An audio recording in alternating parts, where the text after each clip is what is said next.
Привет, друзья! Провели целый месяц в Маниле, и мне есть о чем вам рассказать. Погнали!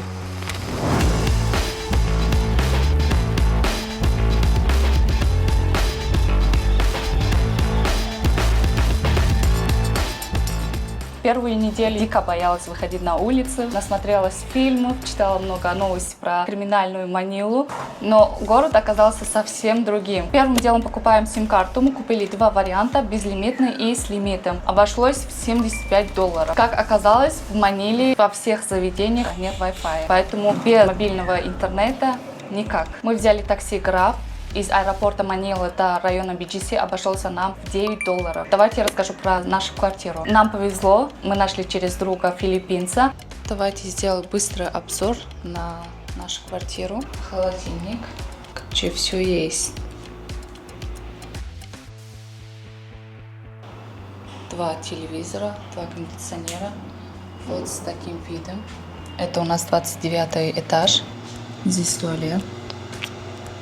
И сама комната просто в очень престижном районе BGC. Если вы ошибетесь с районом, то вам будет реально страшно выходить на улицу. Поэтому всегда тщательно проверяйте, в каком районе находится квартира. Очень классная комната с бассейном, с тренажерным залом, место для барбекю, комната отдыха, место для работы, игровая комната, сауна. Короче, все необходимое есть. И комплекс охраняет тщательно, security почти на каждом этаже, и вы чувствуете себя безопасно. Первый день мы пошли в торговый центр, ближайший в Mitsubishi, за продуктами. И мы немножко были в шоке от цен, и мы думали, что такая цена везде. А как оказалось, что это японский торговый центр, и это самый дорогой. К счастью, наш друг подсказал, где можно купить дешевле. Мы старались завтракать дома, покупали продукты в магазине, и каждый наш поход в магазин выходило от 40 до $170. За месяц мы отдали за продукты $650. Ужинали мы дома,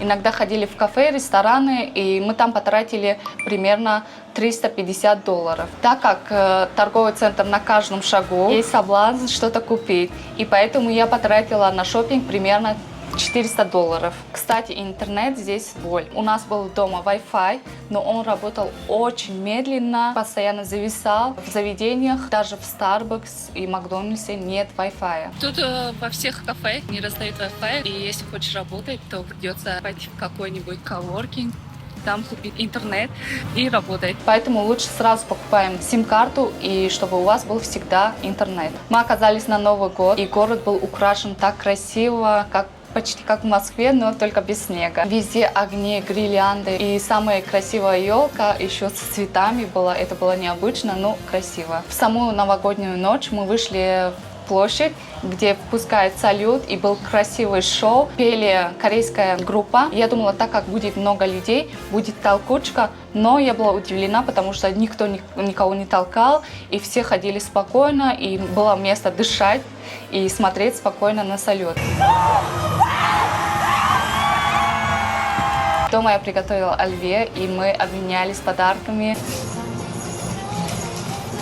Мы сходили в музей современного искусства, там выставляли крутой художник из Нью-Йорка, билет всего $5.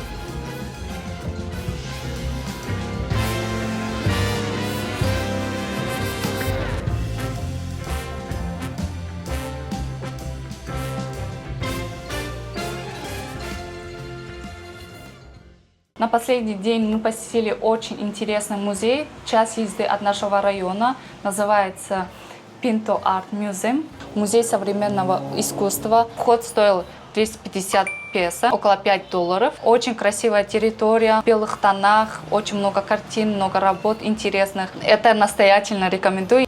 Короче, мне безумно понравился этот музей. Когда будете в Маниле, обязательно посещайте. После этого мы посетили еще ресторан с прекрасным видом на всю Манилу. У них интересная подача, вкусная еда, и они стоят не так дорого. Если вы хотите перекусить или поесть после музея, придется идти минут 15, наверное. А еще занимались спортом, ходили в тренажерный зал под открытым небом. Мы еще ходили на йогу через приложение ClassPass. Это такое приложение, как FitMost, наверное, в Москве, где вы платите за подписку, вам дарят баллы и можете эти баллы тратить на какие-то занятия. Один из самых неожиданных моментов – участок в центре города, где вы можете арендовать клумбу и посадить свои растения, заниматься садовничеством. Это крутая идея для мегаполиса, когда ты скучаешь по природе. Мы ходили в Sunday Market, очень чисто, там можете попробовать разную кухню, даже турецкую, и можете приобрести разные штучки интересные. Если вы будете в Макате,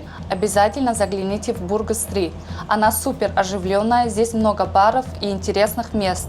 Например, Filling Station Bar Cafe в стиле Америки 50-х. Там стоит настоящий кабриолет, везде старые плакаты, неоновый свет, бензоколонки, будто попала в фильм. Ресторан работает 24/7, можете попробовать бургеры, и официанты красиво одеты. Короче, есть крутая атмосфера. Мне очень понравилось, мы сделали пару кадров интересных.